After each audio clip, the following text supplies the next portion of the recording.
Bismillahirrahmanirrahim. Assalamualaikum warahmatullahi wabarakatuh. Alhamdulillahirabbil alamin wassalatu wassalamu ala sayyidil mursalin nabiyina Muhammadin wa ala alihi wa ashabihi ajmain, amma ba'd. Kaum muslimin dan kaum muslimat yang dirahmati oleh Allah Subhanahu wa taala, pada kesempatan kali ini kita akan memaparkan dan membahas terkait dengan keutamaan 10 awal dari bulan Dzulhijjah. Kaum muslimin dan kaum muslimat yang dirahmati oleh Allah Subhanahu wa taala, di antara kemahabesaran Allah Subhanahu wa taala adalah menciptakan makhluk-makhluknya dan juga menjadikan makhluknya bertingkat-tingkat keutamaannya. Allah Subhanahu wa taala memilih dari makhluknya makhluk-makhluk yang mulia.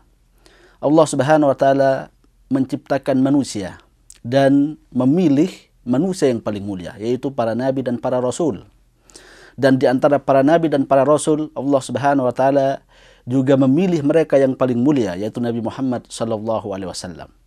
Allah Subhanahu wa taala menciptakan bulan-bulan sepanjang tahun dan berkenan untuk memilih bulan-bulan yang mulia, bulan-bulan yang istimewa. Di antaranya adalah bulan Ramadan. Dan Allah Subhanahu wa taala juga menciptakan tempat-tempat dan memilih dari tempat-tempat itu tempat yang mulia, tempat yang utama, yaitu Mekah dan Madinah, dan juga ada Masjidil Aqsa di Palestina.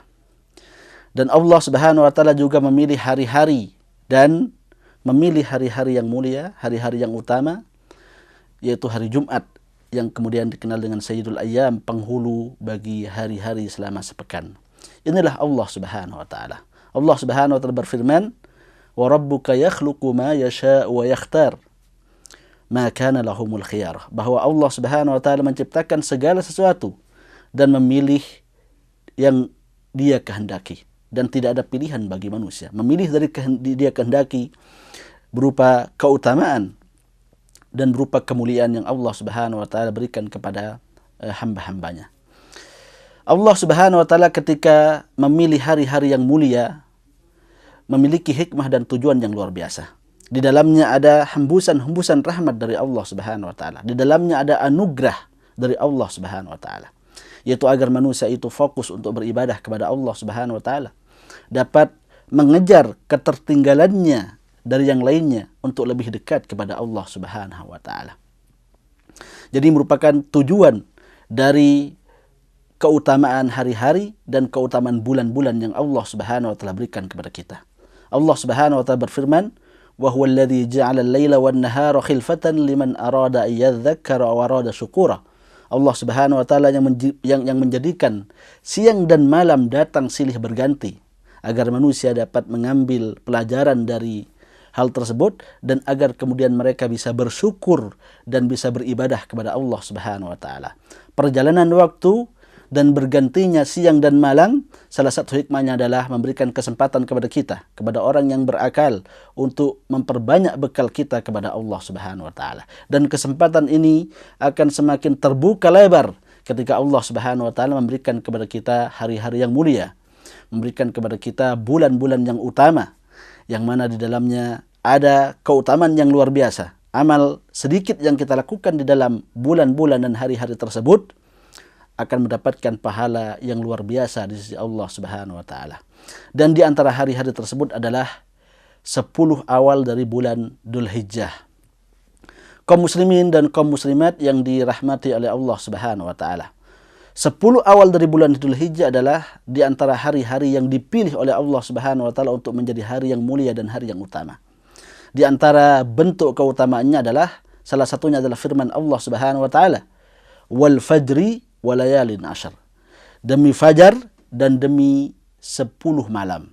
Para ulama kita, para pakar tafsir, ketika menjelaskan tentang walayalin ashar, ya, 10 malam, mengatakan bahwasanya adalah 10 malam di awal bulan Dzulhijjah. Jadi Allah Subhanahu wa taala dalam ayat ini bersumpah dengan 10 malam dari bulan Dzulhijjah. Dan tentunya sumpah yang dilakukan oleh Allah Subhanahu wa taala dan menggunakan makhluk-makhluk tertentu menunjukkan kemuliaan, menunjukkan manfaat yang dimiliki oleh makhluk tersebut bagi umat manusia. Maka sumpah yang Allah Subhanahu wa taala sebutkan dalam surat ini menunjukkan tentang keutamaan, tentang kemuliaan dan keagungan 10 awal dari bulan Dzulhijjah.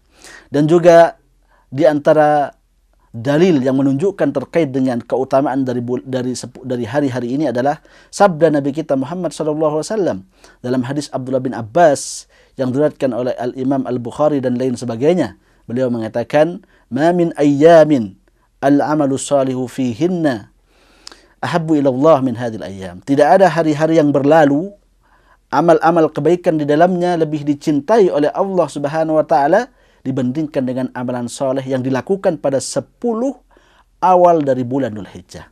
Dan dalam riwayat yang lain, afdalu, lebih afdal, lebih mulia, lebih utama dibandingkan dengan amalan yang dilakukan pada hari-hari selain dari 10 awal dari bulan Dzulhijjah ini. Seorang sahabat kemudian mengatakan, "Walal jihad fisabilillah ya Rasulullah." Demikian juga dengan jihad ya Rasulullah, tidak lebih mulia ya daripada amalan-amalan yang dilakukan dari 10 awal dari bulan Dzulhijjah ini. Rasulullah mengatakan, "Walal jihadu fi sabilillah." Demikian juga dengan jihad di jalan Allah Subhanahu wa taala.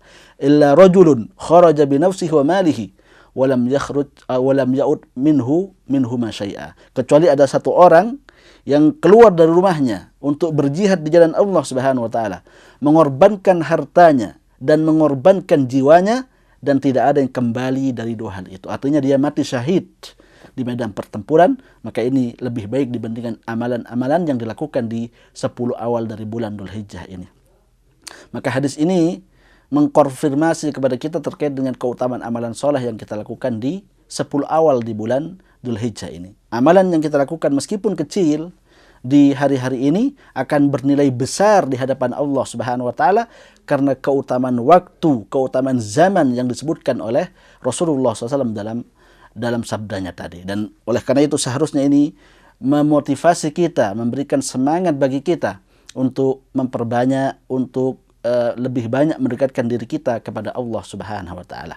Dan di antara keutamaan dari hari-hari ini adalah pada hari ini Allah Subhanahu wa taala membanggakan orang-orang yang sedang wukuf. Dalam beberapa riwayat disebutkan, dalam riwayat Imam Ahmad dan lain sebagainya, disebutkan bahwasannya Allah Subhanahu wa taala yubahil malaikah, membanggakan umatnya yang sedang wukuf di Arafah kepada malaikat-malaikatnya dan mengatakan, "Haula'i ibadi." Mereka adalah hamba-hambaku, atau ni syu'san gubra, datang kepadaku untuk beribadah, untuk bertadarruk, untuk mendekatkan diri kepadaku dengan dengan rambut acak-acakan dan dengan badan yang penuh dengan debu. Ini kata Allah Subhanahu wa taala. Ini merupakan salah satu di antara bentuk kemuliaan dari hari ini adalah pada tanggal 9 ketika jamaah haji sedang wukuf, Allah Subhanahu wa taala membanggakan orang-orang yang wukuf pada waktu itu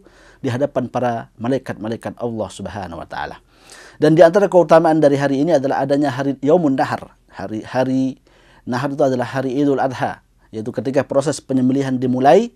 Dan Rasulullah SAW bersabda, "Inna a'zamal ayyami indallahi yaumun nahar." Bahwa hari yang paling agung, yang paling mulia di sisi Allah Subhanahu wa taala adalah Yaumun Nahar atau tanggal 10 di bulan Dzulhijjah.